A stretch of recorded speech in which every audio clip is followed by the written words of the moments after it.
And who is this admin? Someone connected as admin.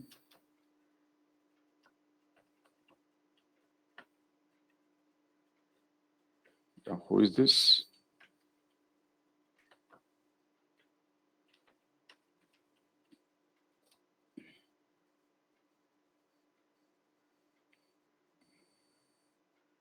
Can you log out and log in with your name? Someone connected as admin.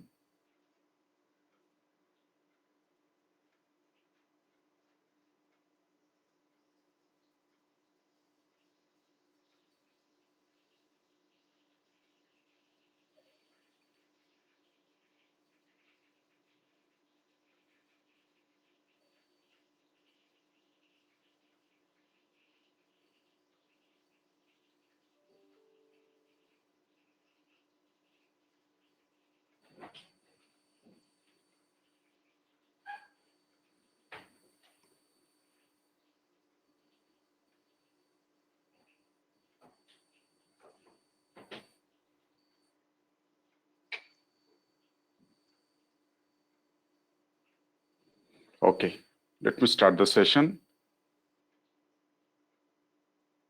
What about others? Can you hear me? Can you see my screen? Yes, sir. Yes, sir. Yes. Okay.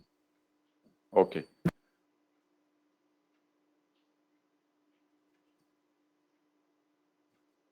Okay, let me start the session. So in today's session, we'll try to focus on something like list screen element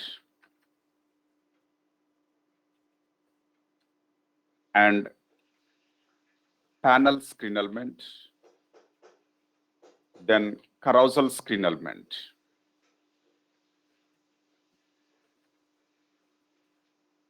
And after this, we'll try to focus on something like XML syntax rules. So these are the topics for today's session.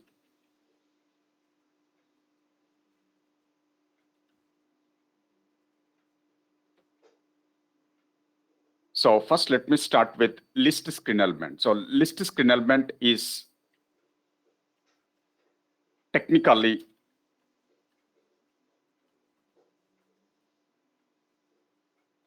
a complex screen element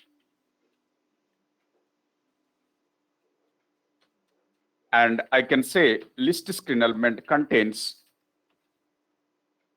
and 1 second. Yeah, who is this? Someone connected as Dell.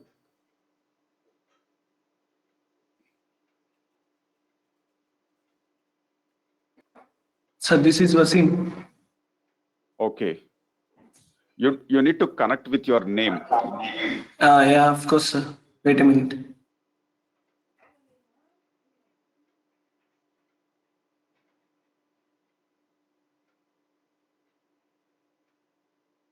Okay, so list screen element is technically a complex screen element, and list screen element contains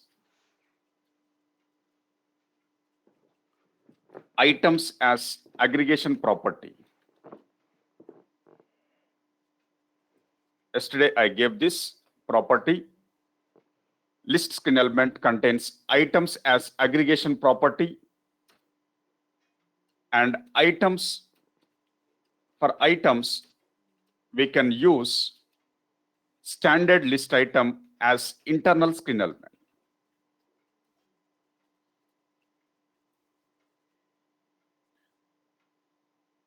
Items as aggregation property, and for items standard list item is a internal screen element.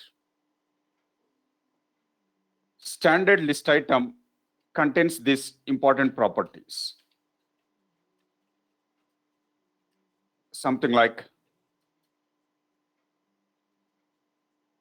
title, description, then counter, info, and other properties like info state and icon.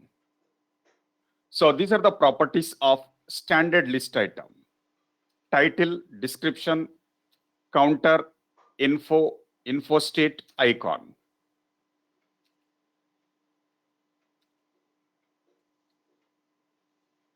So please remember, list screen element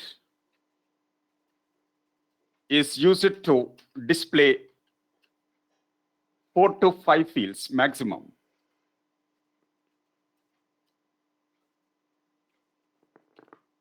List screen element is generally used to display 4 to 5 fields in our output screen. If you want to display more than 5 fields, then it is recommended to use table screen element. It is recommended to use table screen element, and that we are going to discuss in the coming days. So this is a simple point you need to notice here. List screen element is restricted to 4 to 5 fields in the output. And in case if you want to display more than 5 fields, then try to go for table screen element, not the list screen element. So list is for simple output. List screen element is for simple output here. If you want to have more than 5 fields with complex output, then go for table screen element. So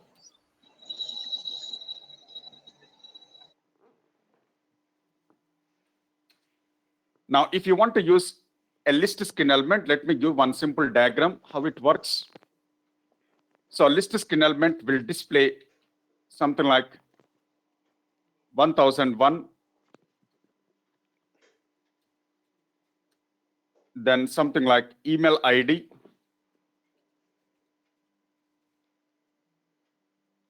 and for example, salary. So this is the first record inside a list. Similarly, you can have collection of records.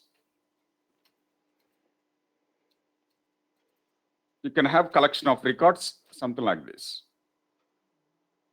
But in this case, I can say, okay, let me change these values.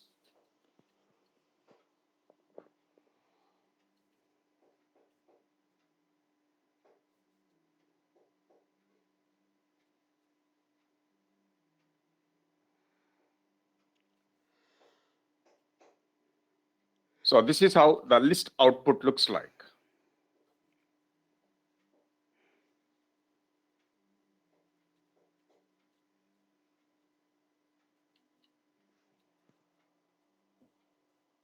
So in this particular list output, I can say there are 4 fields that are displayed here in this case. So each record is technically a standard list item internally. Record 1, record 2, record 3, 4, etc. So each record is internally represented with standard list item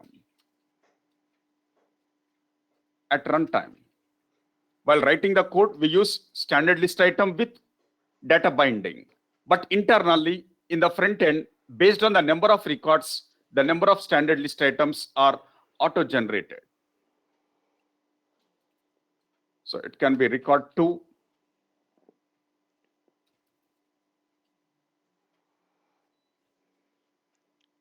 so each record is represented using a standard list item here.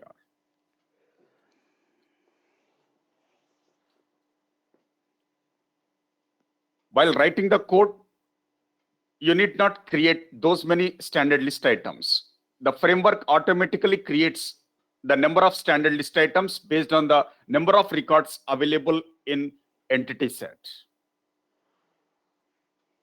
So technically, all these are part of something like standard list items that is possible by using a list screen element which contains items as aggregation property. And for that, we are going to maintain data binding with an entity set. we are going to configure entity set, for example, user set. Okay, let me make it as entity set here.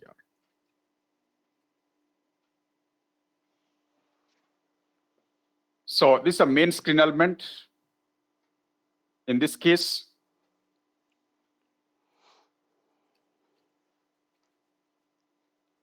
and I can say items is the aggregation property.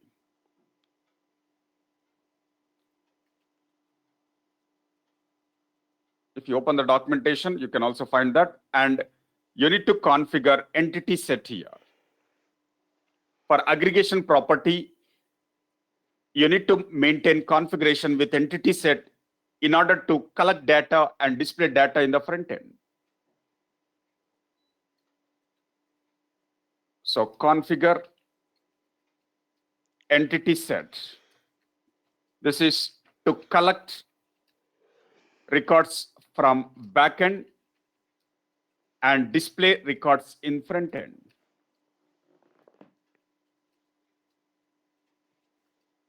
Via OData service.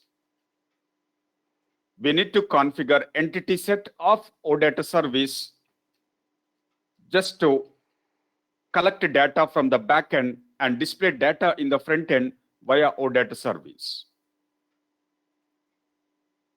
And standard list item technically acts like an internal screen element, and standard list item contains these properties. For example, title. Title is one of the property here. Of internal screen element, you can maintain data binding with OData field.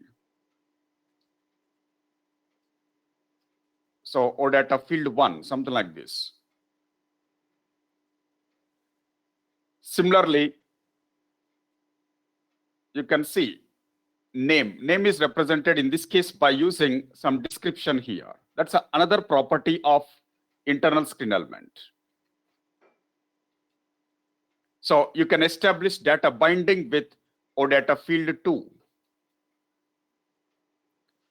Similarly, here you can see email ID. In this case, we can use something like info. So that's an internal screen element property. We can establish data binding relation with OData field 3. And you can see something like 60,000. So that is, you can represent that integer value by using something like counter property here.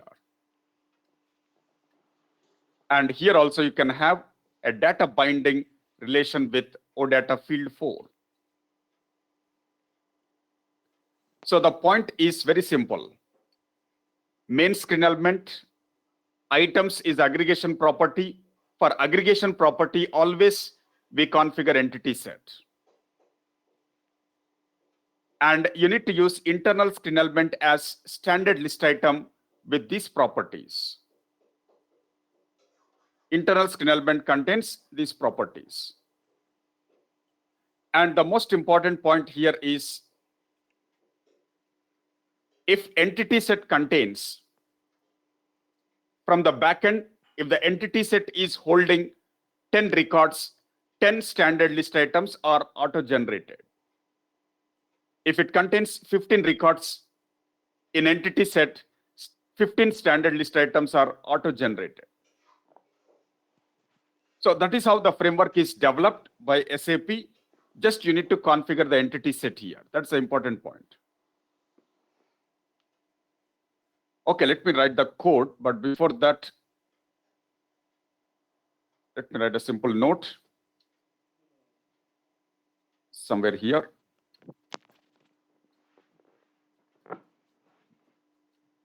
List screen element,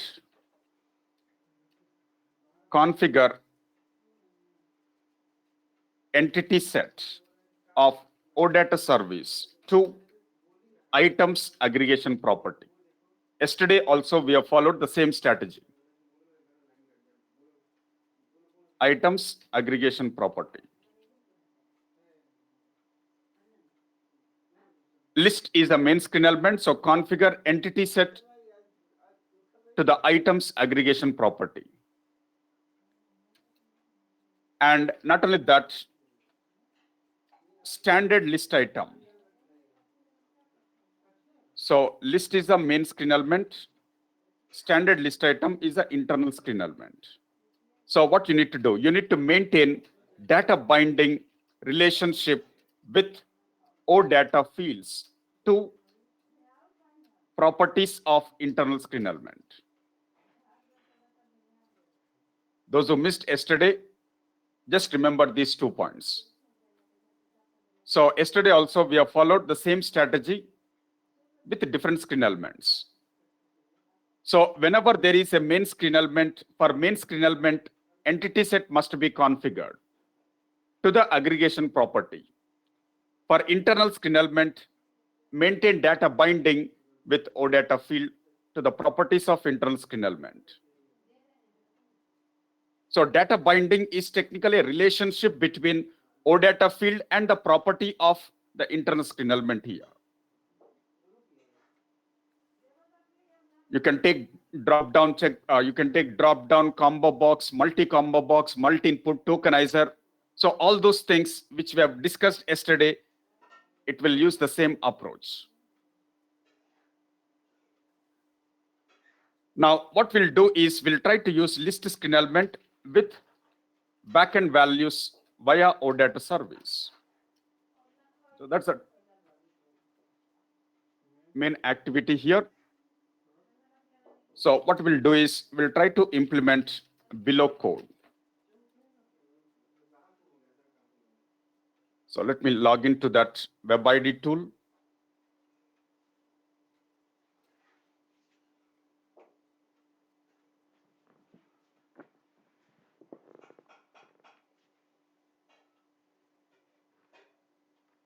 So here you can see this is a project folder. Under that, there is object view.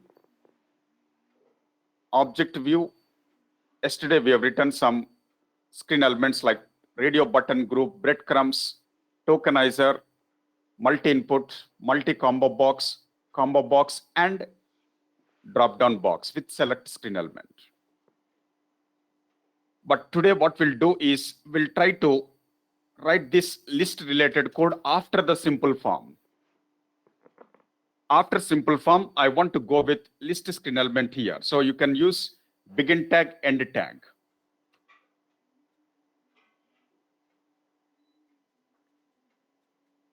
So list is a main screen element. So use begin tag, end tag. And for list, as I told you, items is the aggregation property. So configure entity set here.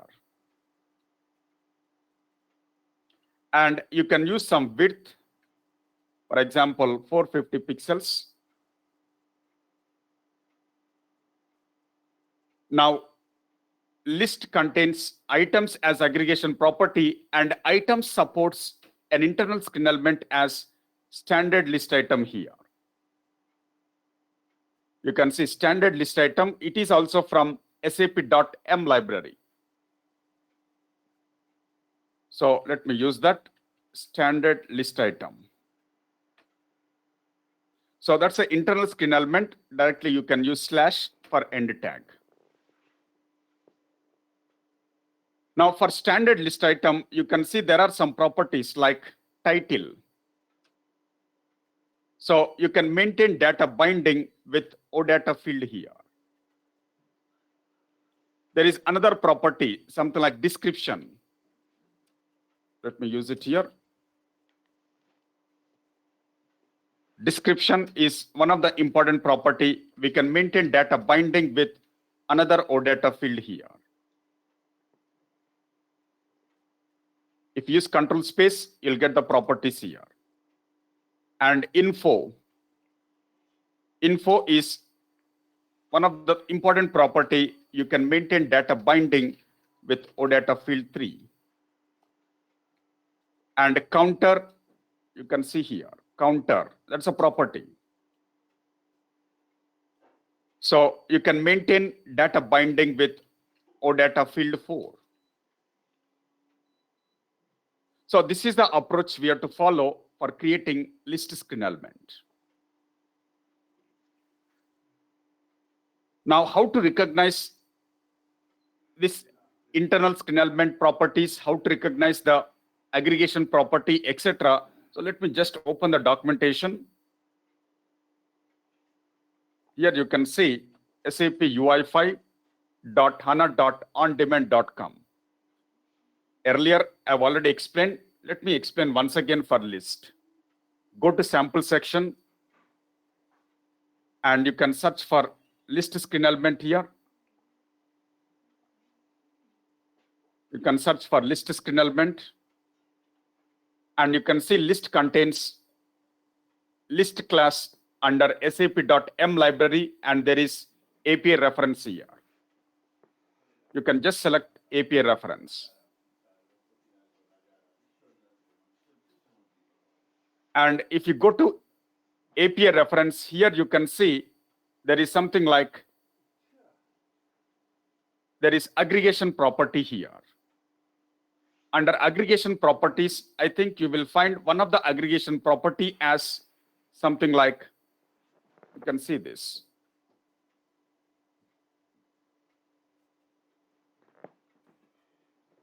So list is a main screen element and sap.m is a library for that screen element. And it contains aggregation property here. Under aggregation property, items is the aggregation property with cardinality 0 to n. So that is nothing but the range. How many records you want to display, that is defined by cardinality here. There can be 0 records, 1 record, 2 records, or n number of records. So this is the range. So items is aggregation property here. And 0 to n, that is technically range. We call it as cardinality here.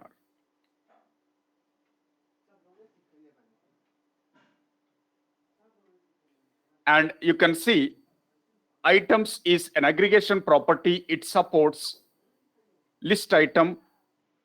So list item base can be a standard list item or it can be object list item. There are two options for this particular class. There are two options for this internally. It can be a standard list item or it can be object list item. The properties will be different, but more or less you'll get the same type of output.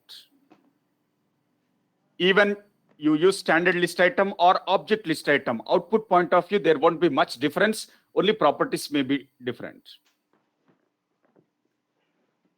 So let me just save this list with items as aggregation property. Now let me go to standard list item here. You can go back. Let me search with standard list item. That's an internal screen element. So standard list item, you can see it is also a class from sap.m library. And you can go to API reference here. Under that reference, there will be some properties here, like description. You can see this icon, description, icon, and you can see info, then info state, and then you can see title and other properties. So these are some of the properties that you can just remember as of now. So standard list item is a class from sap.m library. That's a base library, and it contains some properties here, like info, info state, title, description, counter, etc., etc. So you can identify all those things. This is standard list item. class with its properties. Okay, so now I want to test this. So as I told you in yesterday's session, the OData service details has to be known to you. So at the time of project creation itself, I provided this OData service details. Just for clarity purpose, I'm writing here. So we are using service name as CRUD OData project SRV. That's the service name, and it contains an entity type with fields. It contains collection of fields.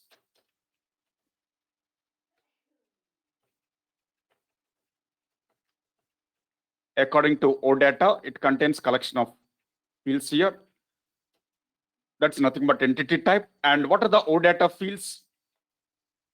We were using user ID, first name, etc. The same things, I'll try to use it for list.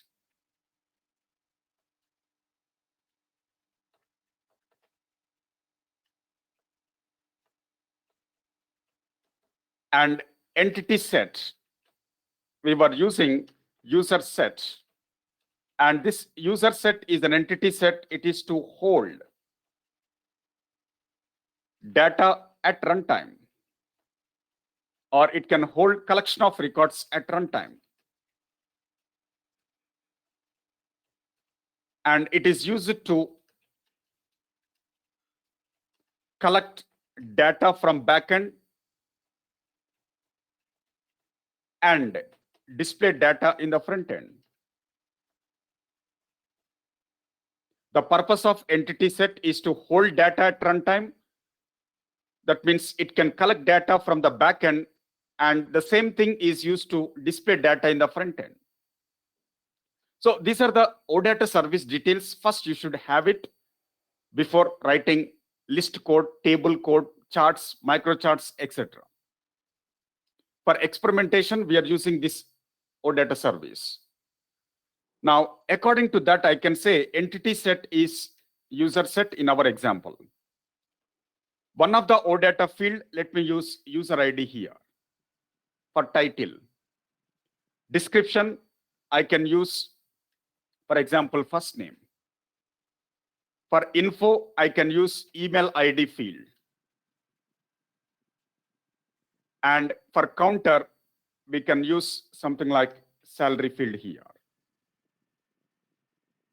So for internal screen element properties, we need to establish data binding relationship.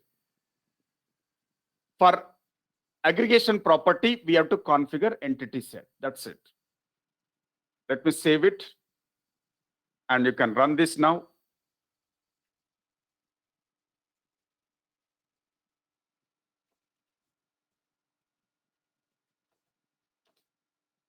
So you can see this is a first screen, but let me go to the second screen.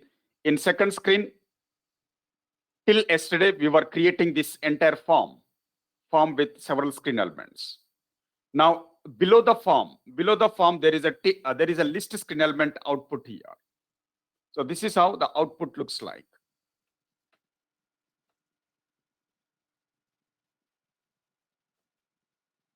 So this is a basic output for a list screen element here in this case.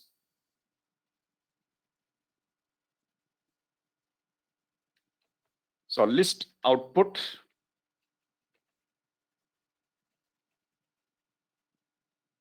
Very commonly used in our Fiori applications.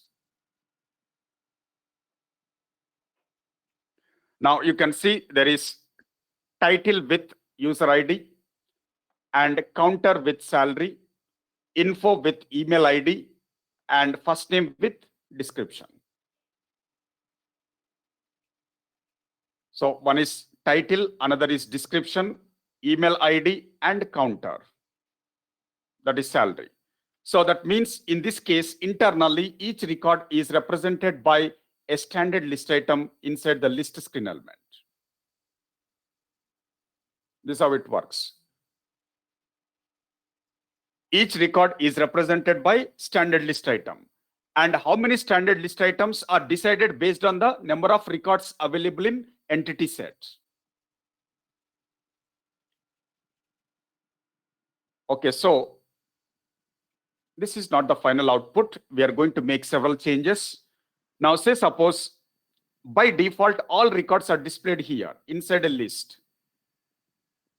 All records are displayed inside a list by default. But I want to display page by page. Each page, I want to display 10 records. So then we can add a paginator. So you can go to list here.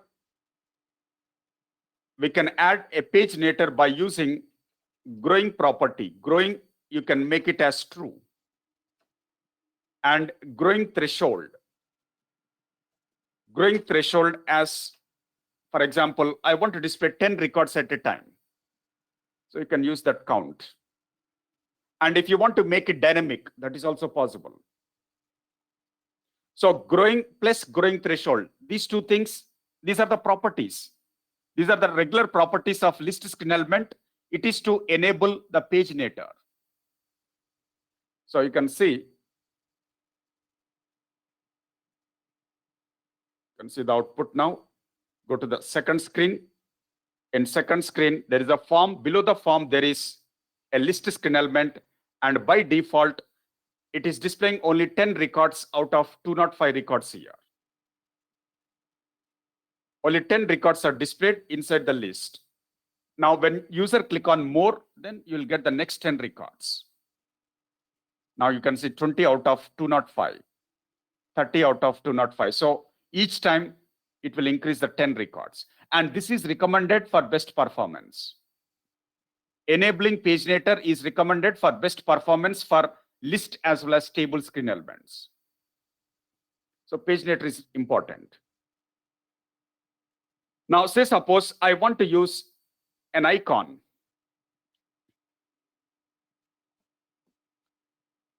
Say suppose I want to use one icon for each record here. We can have a static icon. We can have a dynamic icon based on the condition. Dynamic icons based on the conditions we are going to discuss in the coming days after introducing formatter functions. But as of today, let us add a static icon for every record, the same icon I want to display. So what you can do is, you can go to this standard list item. For standard list item, I think we can use icon property, and you can provide an icon name here, for example, /greencolor.gif file. So greencolor.gif file is a custom icon. We can also use standard icons that we'll discuss later. But if you are using a custom icon, make sure that that icon is imported here. You can import that icon into your project folder by using this option. Import from file system, browse it, and you can select one of the icon. For example, you can say greencolor.gif file. So let me use that. So that's a green color tick mark symbol. Let me save it and run this. So you can see, if you scroll down, you can see there is an icon with green color tick mark symbol. That is because of icon property. And we are getting the same icon for every record because we are not applying any condition as of now. We can also apply condition in the coming days by using formatter function. Now, not only that, say suppose I want to display email ID with some red color. I want to display email ID. For all records, email ID, I'm expecting red color. Then, if you want, you can have a dynamic color by using formatter functions. That's a coming topic, but as of now, let us use a static and common color for email ID. So for that, you can use info state property here. Info state is another property. You can use that, and it supports 4 possible values here. Info state property supports 4 possible values: none for black color, error for red color, success green color, warning, I think orange color.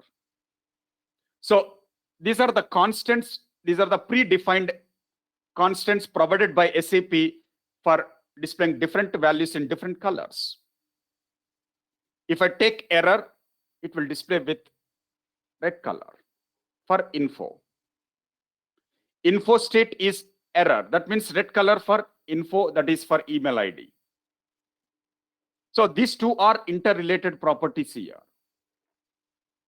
So let me save it and run this. So you can scroll down. Here you can see now every email ID is displayed with red color in this case because of info state properties error. If you want, you can have green color, red color based on conditions by using formatter functions. So, okay, as of now, just let me take this screenshot.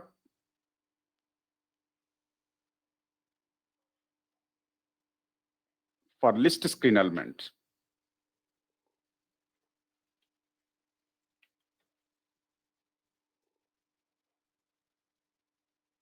So this is the list screen element output, and the records are coming from backend system via OData service. Don't forget that.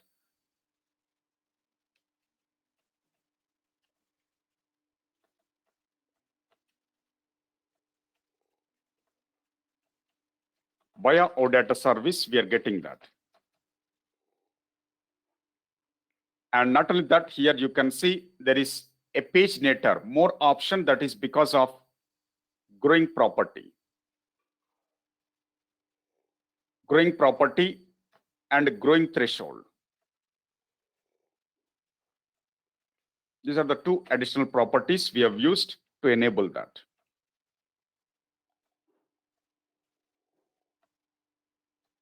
Okay.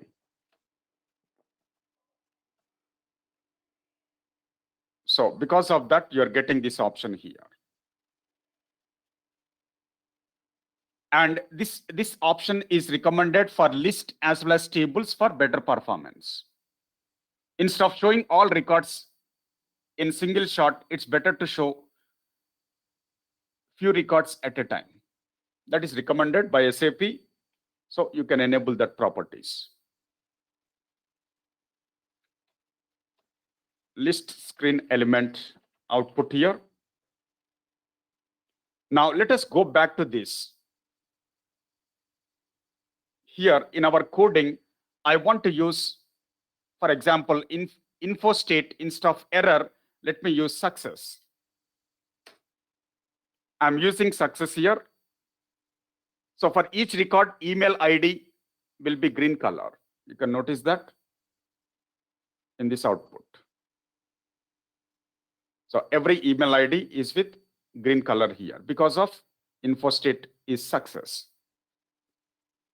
But how to recognize these things in the documentation? So if you use control space in web ID, you'll get these options. But these options you can also recognize through documentation link from SAP official website. You can also recognize these constants. Okay, let me just highlight this.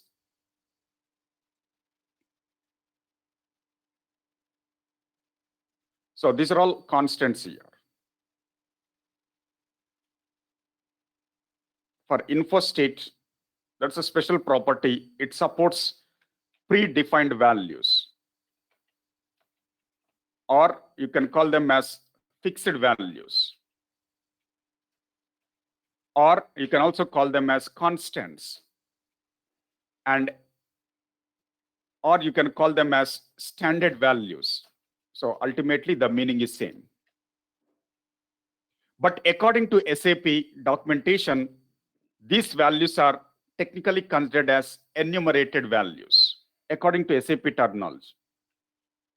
Or you can call them as enum values. That means enumerated values.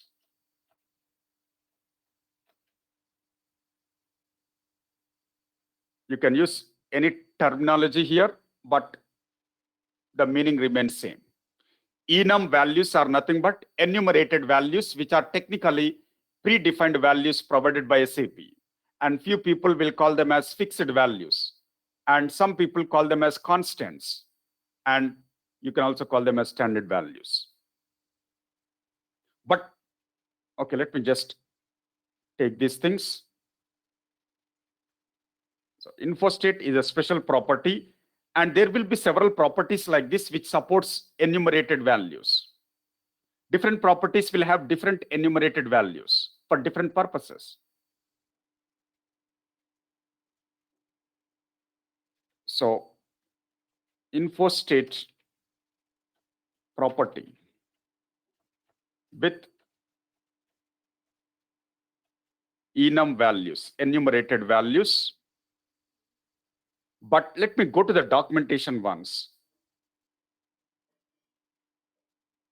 So here you can see we are using standard list item. So if you closely observe, we are using standard list item. Standard list item contains all these properties like info and title, all these properties, icon, description. Similarly, here you can see info state is a property. Yes, so but it contains a data type as value state here internally. First, let me take this. So there is a standard list item, that's an internal screen element. For that, there are some properties here.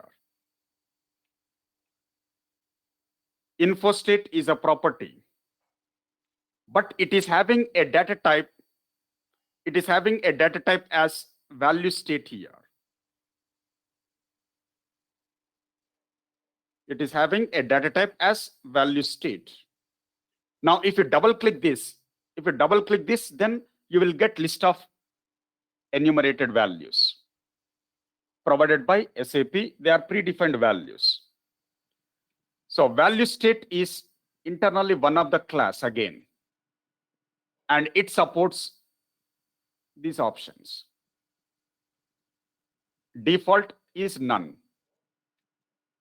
Default is none, but it supports other options. Let me just write it here.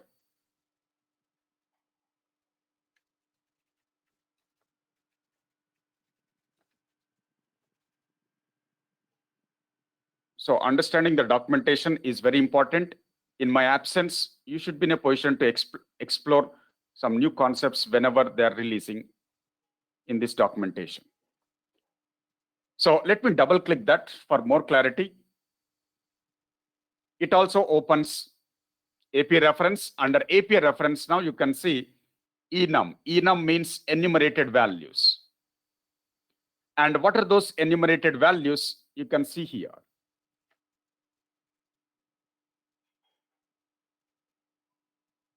So when you double click, okay, let me put it like this. When you double click value state, it is opening all these constants here. And there are other options newly added, information, and there is none, that is default, black color value, and success here, green color, and similarly warning, I think it is for orange color. So these are the enumerated values. That is how you can recognize. Information, I think this is newly added for this. I think information is blue color. So this is how you need to understand the documentation. Based on that, you can write the code. Or else what you can do is just use control space here. The same things you'll get. So I hope you got clarity now. Standard list item, contains info state property. Info state property contains value state as a data type, and that data type supports all these constants here. So not only this one, there may be other properties for other screen elements which has other constants, other enumerated values. But overall documentation, this is how you need to refer the documentation.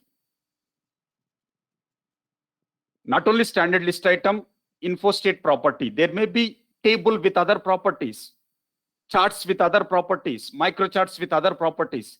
Those properties also may have enumerated values. So this screenshot will help you. So standard list item with info state property contains enum values, enumerated values. So those things we are trying to use it. And we can apply a condition here, sometimes green color, sometimes red color, for some of the records, blue color, something like that. Then we can apply some conditions by using formatter functions. That's a topic we'll discuss in the coming days. But as of now, this is a simple code you can try.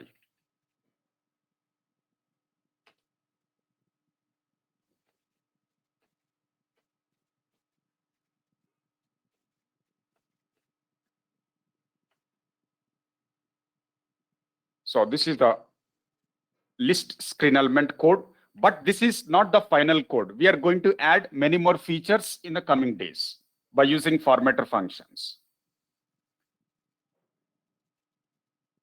Okay, one last time, let me repeat this.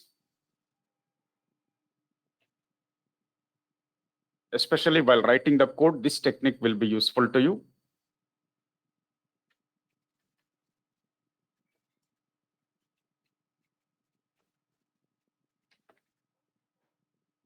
Let me close this.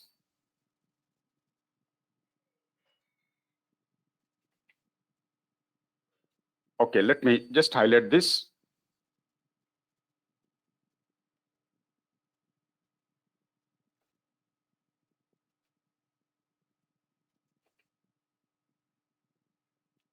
So when you're writing the code for a list screen element, technically what you need to do is you need to first focus on the main screen element here and its aggregation property. You need to focus on main screen element with its aggregation property.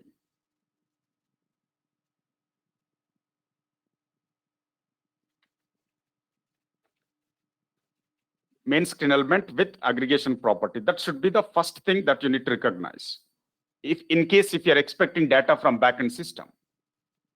For aggregation property, simply configure entity set.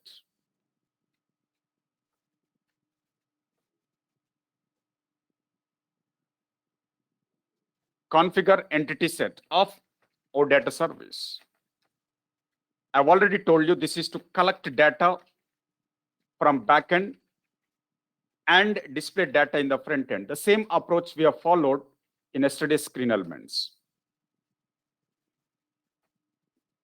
Collect data from backend, display data in the front end. And the standard list item is an internal screen element for list. It's an internal screen element.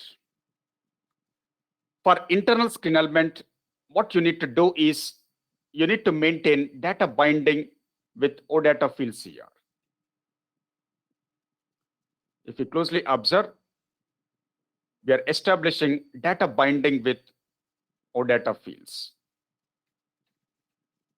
Maintain data binding with OData fields to properties of internal screen element.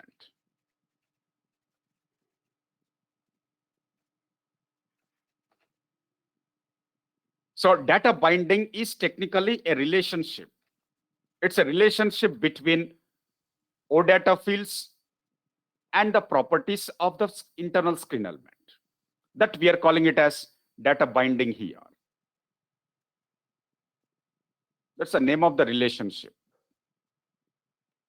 So just remember this pattern for list screen element.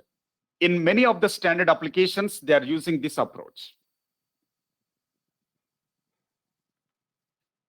So this is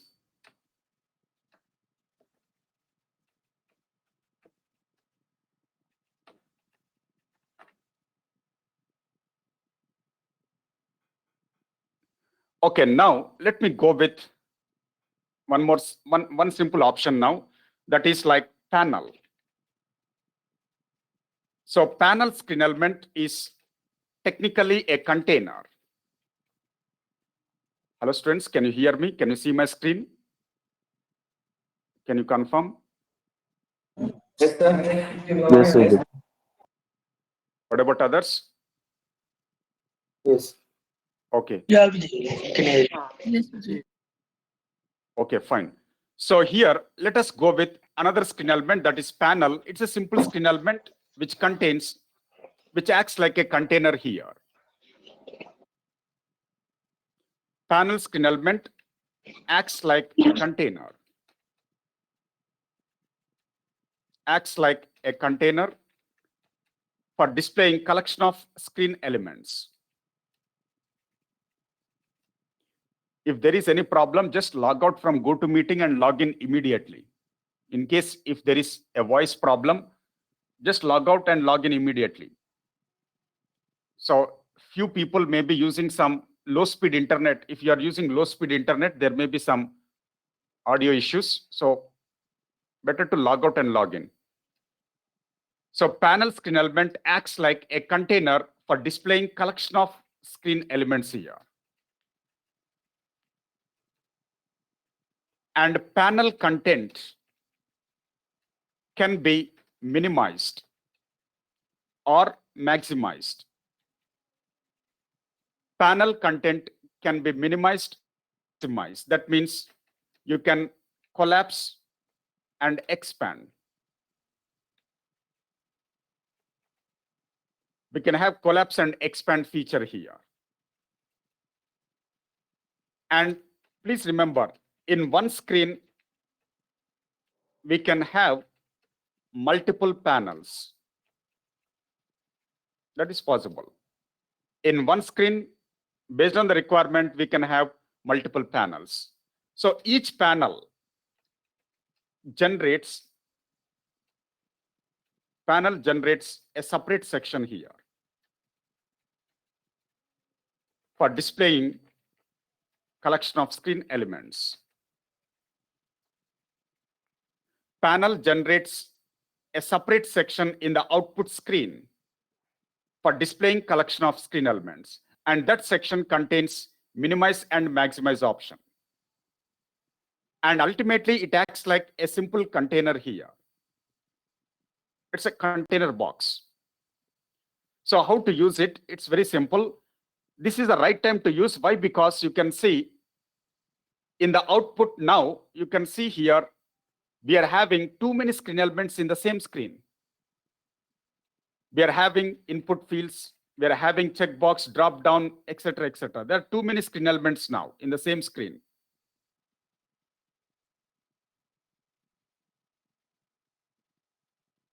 There are too many screen elements here in the same screen. So what we can do is we can segregate into two sections. For simple form, I want to have one panel for simple form, and for list, I want to have another panel. So what we can do is, so we can go to list here, and let me add a panel. So panel is also a class from sap.m library here. You can use panel for list. Not only for list, any screen element you can use inside the panel. So panel contains some header text. That's a property. It contains header text. That's a property. And let me provide some panel, for example, list output, something like that. And panel contains two more options, expandable and expanded. So I want to support this feature. I want to have minimize and maximize feature. That feature I'm expecting. So what you need to do is use expandable as true. Use expandable as true, then it will enable this feature, minimize and maximize feature. And what should be the default? Default should be maximize or default should be minimize. So that you can have with another option, that is expanded. Expanded is another property which is supporting true or false here. So default is maximize if you use true because of this code. And if you use false, it will be collapse. That means it will be in minimized state. So this is the panel here. Panel, you can have a begin tag, end tag because it is a container. Panel can have a begin tag, end tag because it is technically a container. So inside this panel, we can place one or many screen elements. Panel begin tag, panel end tag. Within that, you can place one or many screen elements here. So what I want to do is, I want to place list inside the panel. You can cut this code and put it inside the panel.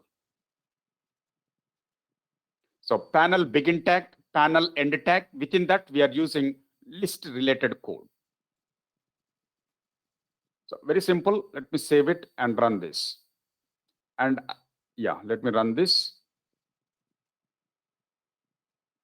So on list, we are having a panel, and you can see the panel content can be minimized and maximized. You can see that. So there is a list output as header text, which contains arrow mark here, where you can minimize and maximize. Now, like that, I want to use another panel for a form. Okay, let me go to the form. So there is a simple form. For entire simple form, I want to have a panel. So you can add that here. Panel, header text, for example, simple form, inputs screen, and you can have expandable as true and expanded also as true. It all depends. So now there is a panel begin tag, panel end tag. Within that, you can place your simple form code.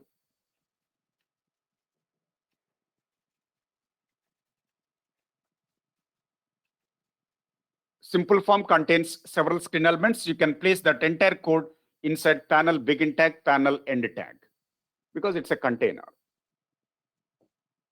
So what we'll do is we'll try to put this panel end tag. We'll put this panel end tag after the simple form. So here you can see this. This is a panel end tag. So within that, the entire simple form code is placed. So let me run this once again.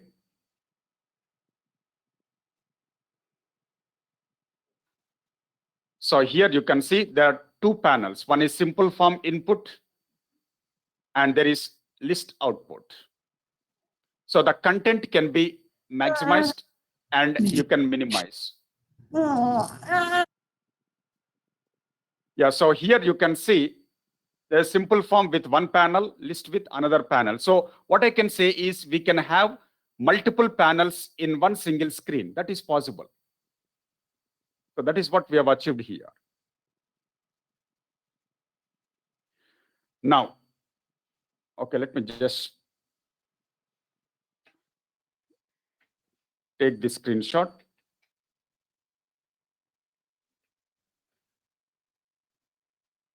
So this is like panel 1, panel 2. So panel 1 with simple form. And here we are having panel 2 with list screen element. And in the coming days, we will use another panel by using a table screen element. That is possible.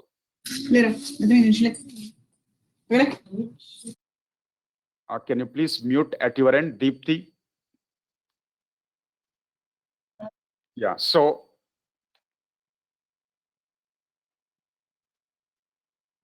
it's like panel with simple form and another panel with list.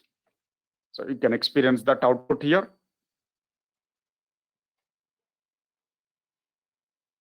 Now, say suppose I want to have one more screen element. First, let me highlight this. For panels, you can implement below code. So what you can do is you can try like this. So here you can place your simple form code and take another panel and place list related code. That is how we are able to get the output now. In another panel, we are placing list related code.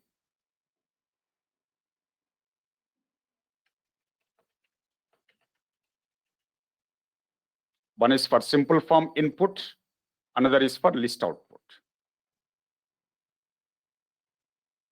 So you can place whichever screen element you want. That depends on your requirement. You can have one or many screen elements. That's up to you. But this is the approach you need to follow. Now let me take one more screen element, that is carousel screen element. So carousel screen element acts like a container. This also acts like container for displaying collection of something like images or text. You can have collection of images and text with scrolling option if you are using carousel as a container. You can't use carousel for other screen elements. Carousel is mainly used for displaying collection of images and collection of text, or you can have combination. Okay, so here you can see. Okay, let me go to samples. Carousel. So you can see carousel is one of the container, and it is also a class from SAP.m library here. So let me open that reference, API reference. And carousel also contains some properties here. Aggregation properties. So carousel is a screen element. It also contains aggregation property here. You can see in this case,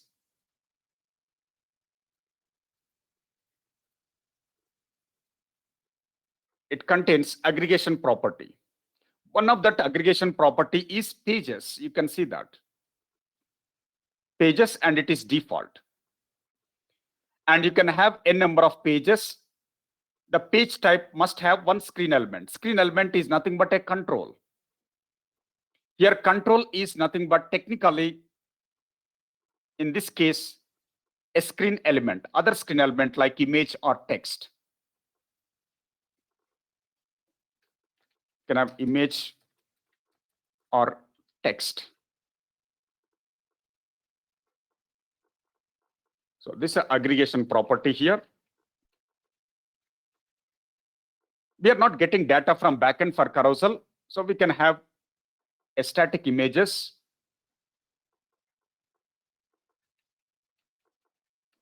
Carousel with pages as aggregation property. Okay, so let me write that simple note. Carousel contains pages as aggregation property.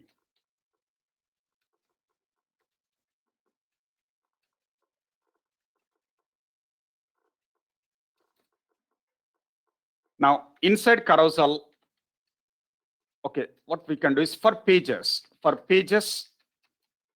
image or text can be used as internal screen element. For pages, we can use image or text as internal screen element. So you can see here, say suppose I want to have carousel on top section. On top section of that page, I want to have carousel. So let me write that simple code. You can say carousel is a class from SAP.m library. So it's a container and it's a main screen element. So use begin tag, end tag.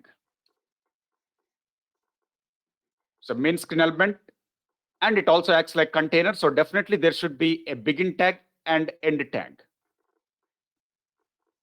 And for carousel, you can have some width, for example, 400 pixels. And if you want, you can also have height, for example, 350 pixels. And for carousel, we generally don't get data from backend. We use static options here. And if you want to have collection of images or collection of text, then you need to use pages as aggregation property with begin tag, end tag. Pages as aggregation property with begin tag, end tag. And here, what we can do, under pages aggregation property, we can use an internal screen element, for example, image. Image from SAP.m library, and it contains SRC as a main property.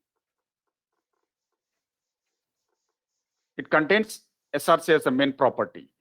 And you can provide some image names. For example, ajay.jpg. You can use another image. For example, just.jpg. You can have other type of images as well. In my case, I'm using JPG images, but it supports other type of images as well, other file formats. Something like, okay, let me import the images here. You can browse, select Ajay. So you can import into your project folder. Just.jpg.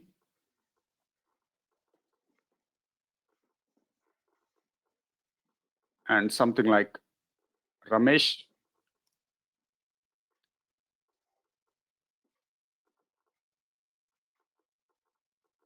Claudia. These are different image names in this case.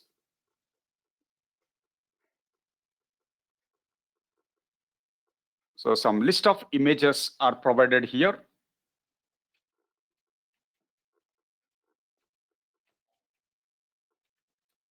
So let me add some more images here.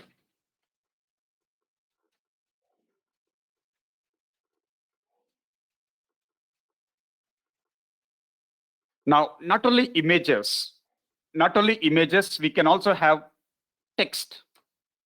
For example, text I can use with, for example,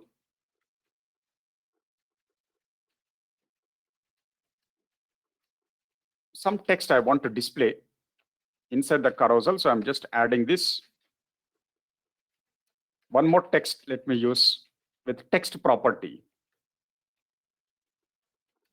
And here we can add some text.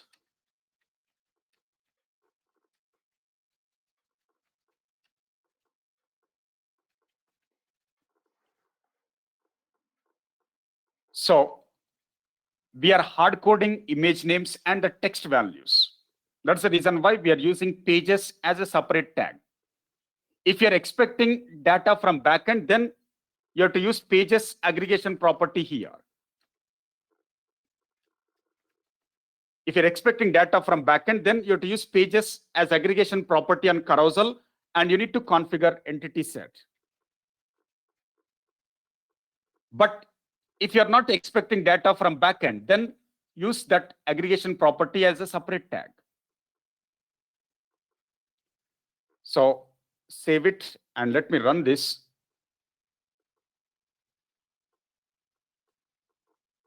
So here you can see now there are two containers.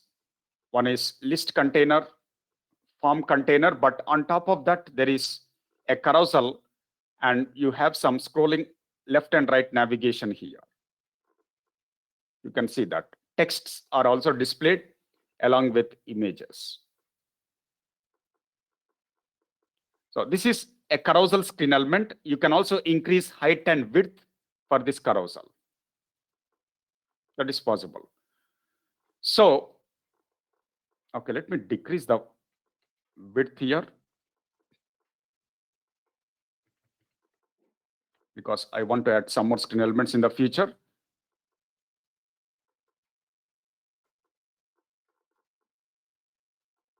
So the height and width is decreased. You can see that. Now, below that, there is a panel as a container, list as a container.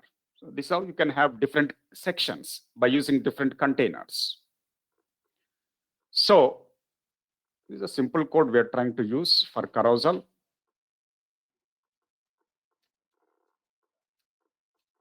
Implement below code for carousel screen element. You can try this. And please remember, import all required images into your SAP Fiori project folder. That is, just right click your Fiori project folder,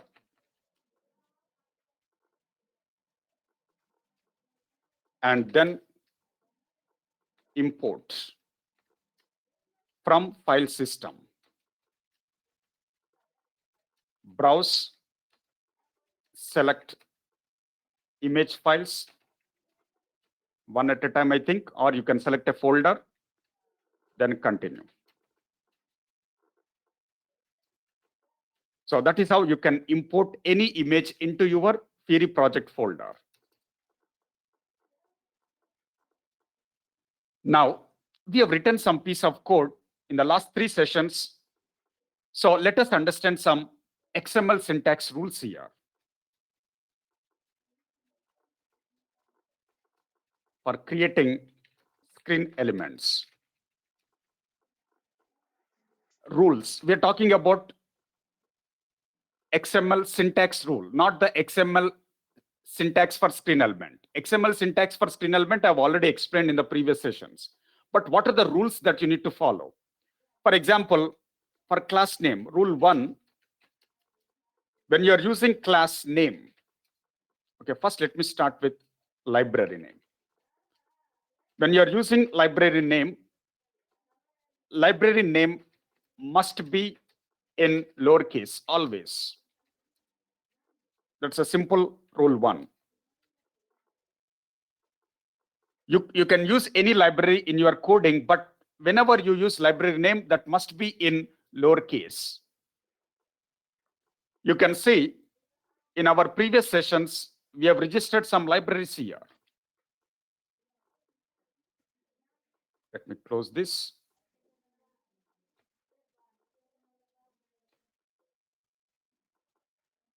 So you can see here, we have registered several libraries, SAP UI Core and SAP UI Layout, .form, SAP.UI, .layout, SAP Suite, UI Microchart, SAP UI Unified. These are the libraries we have already registered earlier, but if you closely observe, every library name must be always in lowercase. That is important. Library name must be in lowercase, always. That is simple rule 1. Otherwise, if you don't use lowercase for library, then you will not be able to get the respective output. It will give some syntax error, something like that. It cannot identify that library until unless you use the library name in lowercase. Rule 1 for library name. Very simple. All the letters for library name must be in lowercase. Now, what is rule 2? Rule 2, let us apply on class name. So class name, first word, first letter must be uppercase. And second word, first letter also must be uppercase. If there is third word, then that first letter must be uppercase. So in case of library, for example, let me write here otherwise, sap.ui.core, sap.m, SAP UI layout, SAP UI layout form, etc., etc. So whenever you use library name, it should be lowercase. That is rule 1. As an example, I have provided some list of libraries. Now coming to rule 2, class name, first word, first letter must be uppercase. Second word, first letter also must be uppercase. So each word, first letter must be uppercase when you are using a class name. So for example, I've used like, okay, I've used something like rating indicator. That is one of the class I've used. So if you closely observe rating indicator, there are two words, rating and indicator. It's a single class, but two words. So first word, first letter, R is uppercase. Second word, first letter, I is uppercase. Or for example, I'm going to use something like some other screen element. Let me check, which contains two words. Yeah, simple form is also a class, right? So simple form is also a class. So there are two words for one class. Simple is one word, form is another word. So first word, first letter, S is uppercase. Second word, first letter, F is uppercase. S and F, these are uppercase. And for example, multi-combo box. In yesterday's session, we have used it. I think there are three words in this class name. Multi-combo box is one class, but it contains three words. Multi-combo box. So M is uppercase, combo C is uppercase, box B is uppercase. So every word, first letter must be uppercase. That is the meaning here. So that is simple rule 1. Rule 2. For highlighting rule 2, let me just go to this.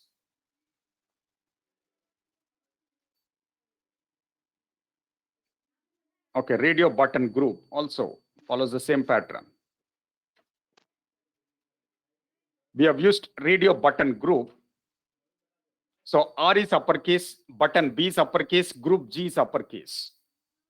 If you violate, then definitely you will not get the output. You will get syntax error. It cannot recognize the class name. The framework cannot recognize the class name if you violate the rules. Okay, so, okay, let me highlight some of these options here. Okay. For rule 2, as an example, you can see combo box, radio button group, combo box, radio button group, radio button is also a class, multi-combo box, label is also a class. So L is uppercase. So combo box C and B is uppercase. Label, there is only one word. So L is uppercase. Radio button group R, B, G is uppercase. Radio button, R and B is uppercase. Multi-combo box, M, C, and B is uppercase. So please notice that this is a second rule, and second rule is applicable for class name. Rule 2 for class name. So first word, first letter.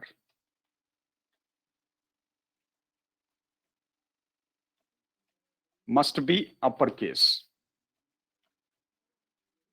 Similarly, second word, first letter must be uppercase. So every word, first letter must be uppercase for class name. That is the point.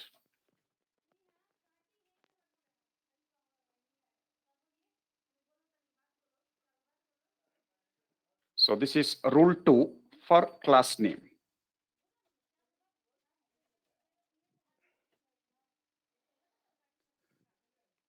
Okay, now rule 3. Something like for properties.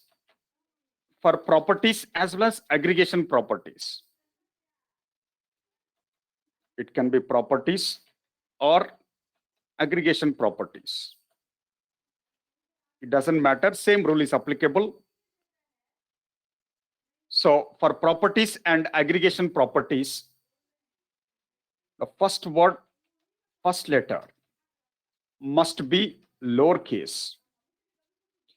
In case if there is second word, then second word, first letter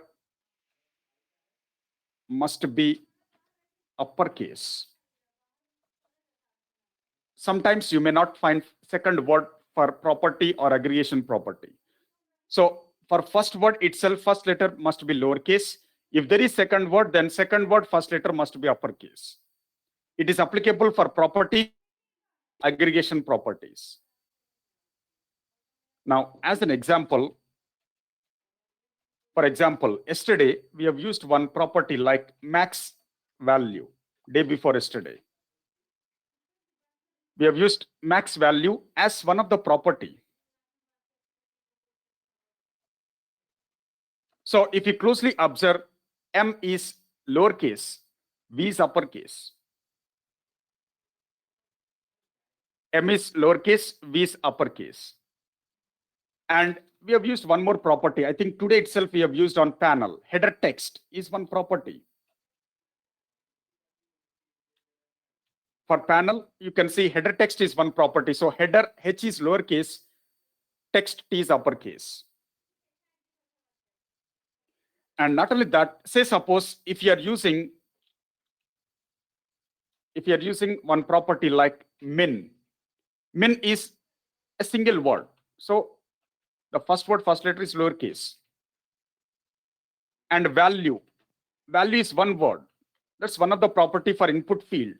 Value is one word, so V is lowercase.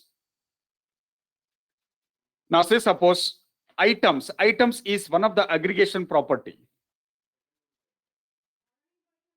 Items is one of the aggregation property for table, list, multi-combo box, multi-input, and drop-down box, combo box. For all those things, items is aggregation property. So there is only one word, so I is lowercase here. And we have used another aggregation property, that is suggestion items, in yesterday's session. And day before yesterday also we have used it. Suggestion items is one of the aggregation property for multi-input screen element. So S is lowercase, I is uppercase.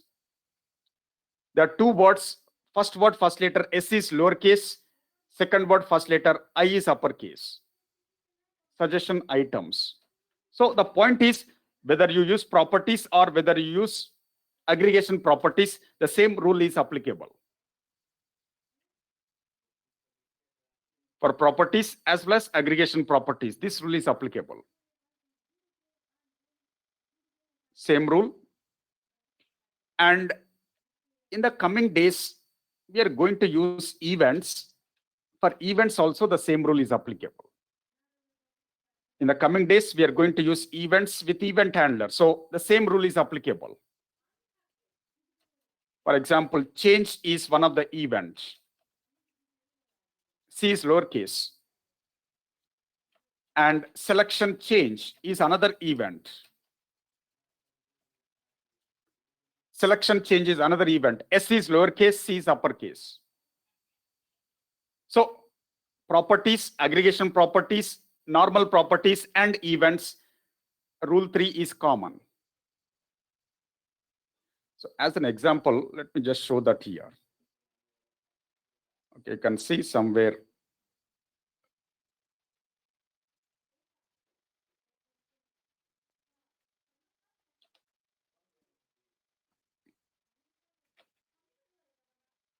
So you can see items is aggregation property. So I is lowercase. But here you can see suggestion items is aggregation property, but S is lowercase, but I is uppercase.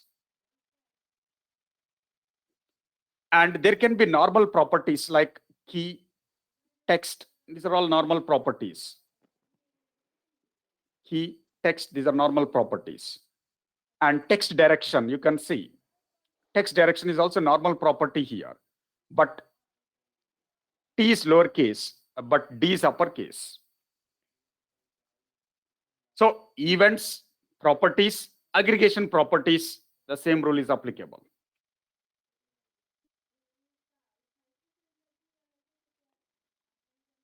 So this is rule 3 for properties, aggregation properties, and events. The rule is same. What is that rule? The rule is simple. First word, first letter. First word, first letter must be lowercase. In case if there is second word also, then second word, first letter must be uppercase.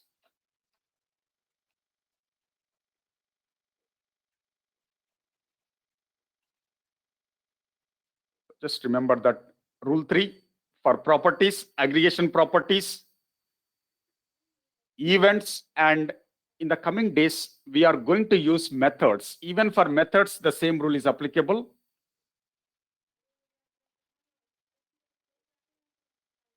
Okay, let us make it methods also here. In the coming days, we'll use it. For methods also, the same rule is applicable.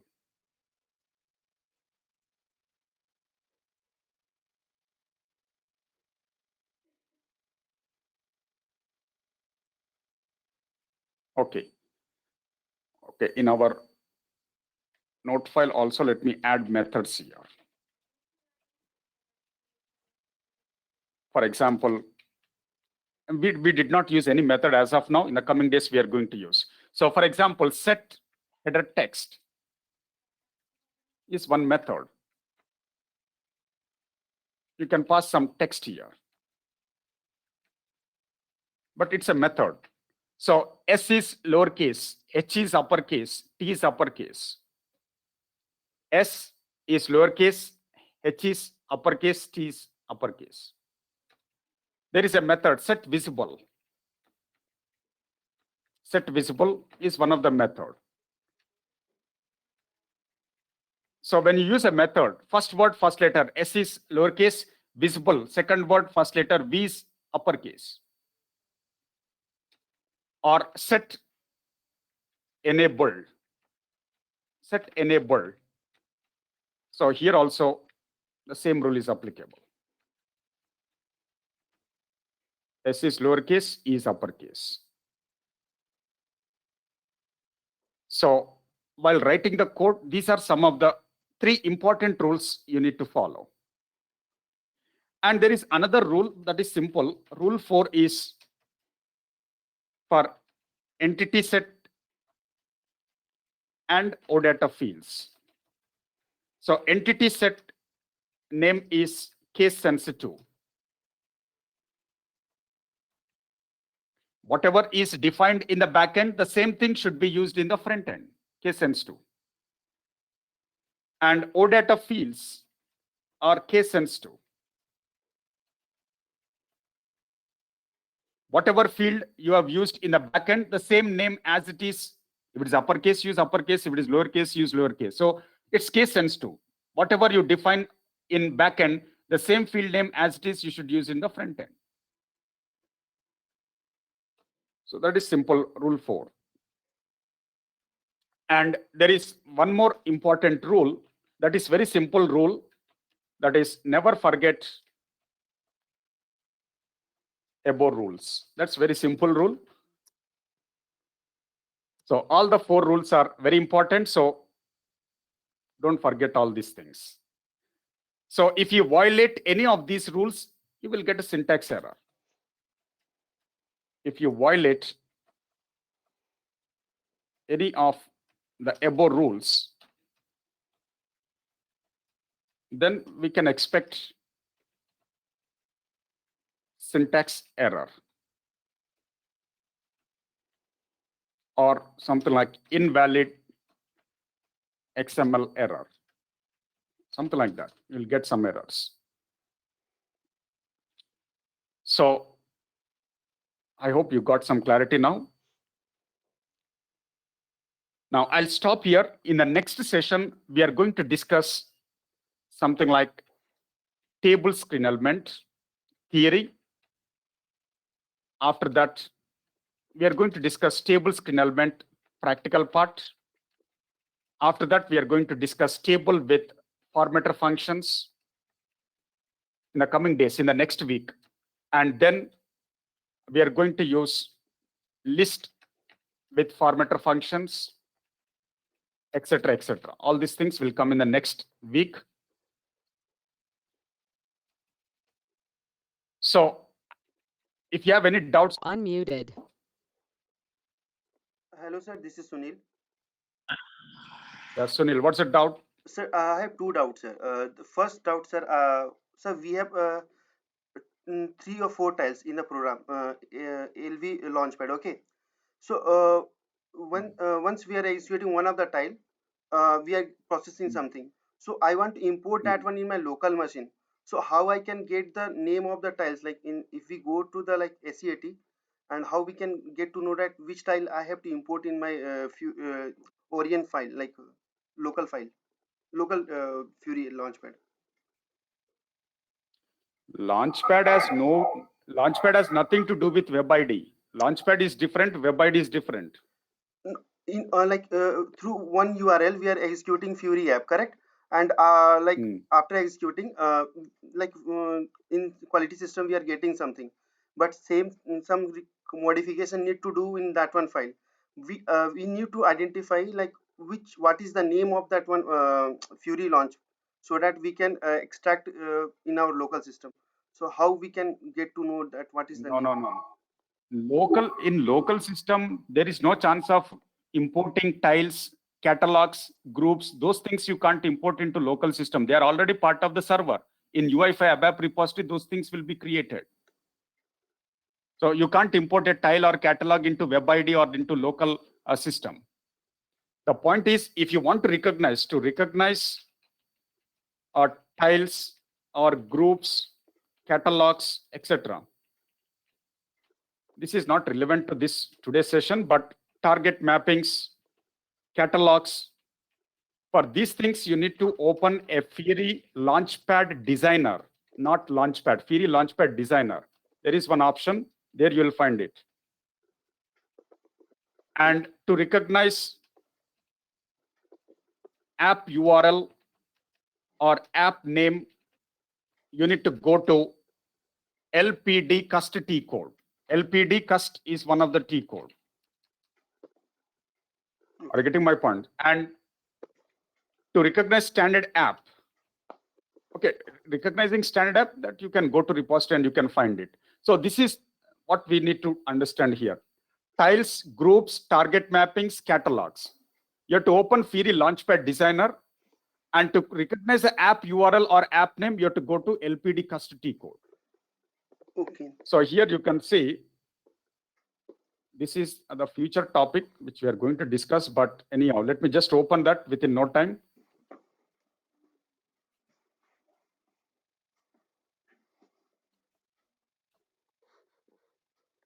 LPD cust T code. So LPD cust T code, here you will have Launchpad instance names. These are all various Launchpad instance names, Launchpad names. Okay. So here, for example, if I go to one of the application here, one of the Launchpad, you can see which applications are integrated inside that Launchpad. My quotations is one of the application. And this is the name of the application which contains the URL here. And my contacts is one of the application which contains a URL. Display sales order. Here, that's a transaction code. Display sales order, they are integrating a transaction code VA03 directly in the Launchpad. So here you can see if you are integrating a T code. Okay, first, let me close this. This is rule 3 for properties, aggregation properties, events, and methods. Okay, so here, if you're integrating a transaction code inside a Launchpad, then LPD cust T code contains a Launchpad here, and that application is using directly a transaction code. That means you can open a transaction codes directly within the Fiori Launchpad. This is one category. Another category is, here you can see, you can integrate UI5 apps or Fiori apps directly like this with the URL inside the Launchpad itself. There are two different options here. So the same Launchpad is also having another app. That app is not a transaction code. It is a UI5 or a Fiori application. So we supply the URL and its application is reflected here. So application names and the Launchpad names you can recognize from LPD cust T code. And what about tiles, groups, target mappings? For that, you have to go to Launchpad Designer.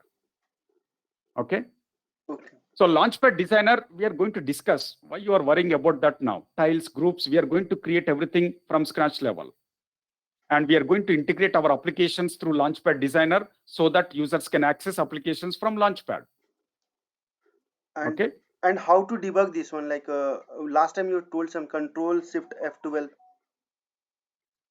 Debugging, I did not discuss. That topic will come in the coming days. One, like you help me, like just one help, like how to debug, like one Control plus F12 some command. What you do is put debugger. You have to put debugger. You can't put a debugger in XML code. Are you getting my point? Yes. In XML code, you can't put a debugger. What you do is go to controller. In controller, you have to enable a debugger. Debugger is one of the statement. And run the app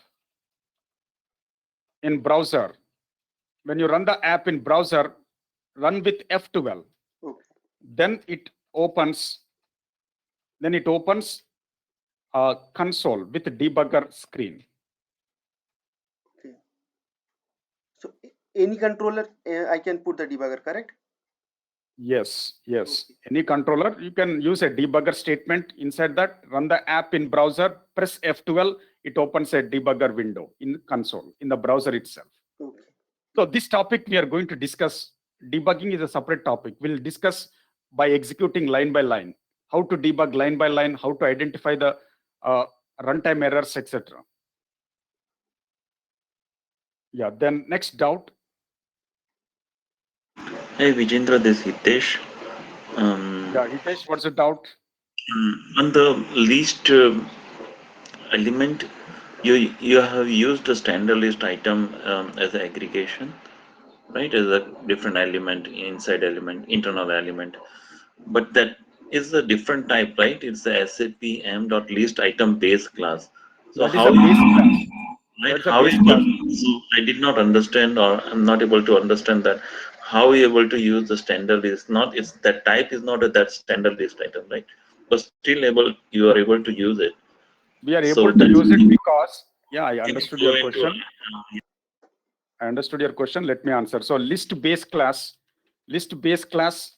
is a super class for standard list item. That's the reason why we are able to use it. Standard list item, or if you want, you can use an object list item. So the point is, in aggregation property, it is showing the data type as list base class, but list base class is not the screen element. You have to use the screen element, for example, standard list item or object list item. These are the subclasses for that one. similar example? How do I identify that kind of from the SDK?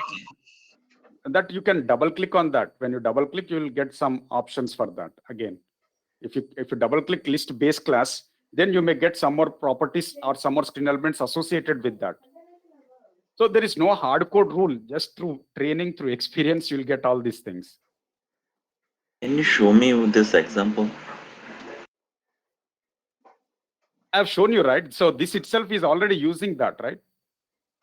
So here, list supports list base class, but that list base class is a super class. You can't directly use list base class as a super class in our coding. It won't display the output unless you use the subclass. Subclass is like your standard list item or object list item. So here you can see all the things you are trying to identify in documentation, but documentation will help you only to some extent. So here, go to list.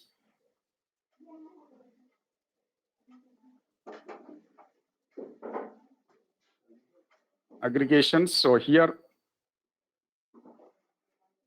you can see borrowed from list base class.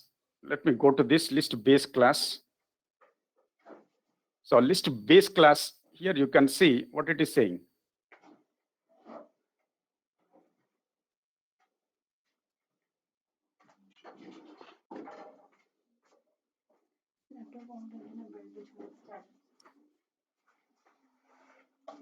Okay, let me go to this. There will be some description somewhere here. Yeah.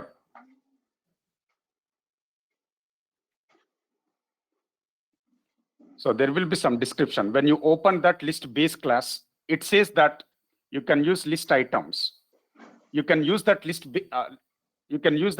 base class as a super class for list, as well as table and some more screen elements. So, and you can see these things, list, standard list item, tables, etc. All these things are used in the documentation as subclasses of list base class. You can see that. So you'll find some description in the documentation. Based on that, you have to explore and use the screen element. Are you getting my point? So it is clearly mentioning that list base class contains this list, standard list item related options, table related options. They are all part of their subclasses and they are part of list base class. That is how you can recognize from the documentation. But Okay, or else you need to go to the sample code. Go to the sample code. In sample code, you will be able to identify which is the internal screen element for that. Here you can see, if you go to samples list, you can see. So for example, there is one sample. You can go to sample source code here. You can see sample source code. Here you can see they are internally using that. So based on training, based on sample code, based on experience, then you'll be able to identify all these options. So list is a main screen element, which is internally using standard list item, and that is what it is shown in the sample source code. But they're using only few properties, title and counter. Okay. So technically standard list item is again a subclass for list item, and list item is internally a subclass for list base class. So you'll be having some inheritance internally as per the documentation. Are you getting my point? So list base is a superclass for list item, and list item is a superclass for standard list item. So technically, the standard list item is a subclass for these things. So, but frankly speaking, you need not really worry about all this inheritance and everything. You will be getting some help documentation with sample source code, or you can also have some information in this documentation when you click on API reference. Okay. But there won't be any straightforward answer in the documentation. You're trying to search for a straightforward answer in the documentation, but that is not possible because SAP has not provided it. It's not in our hands. The only thing is through training, through experience, or through sample code. Sample source code is provided in documentation. Through that also you can recognize. Okay. Then next doubt.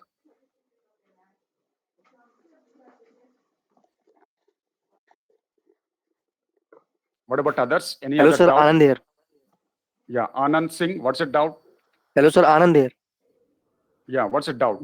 Sir, for coloring the email ID, we had for info we had info set, but there were other properties as well.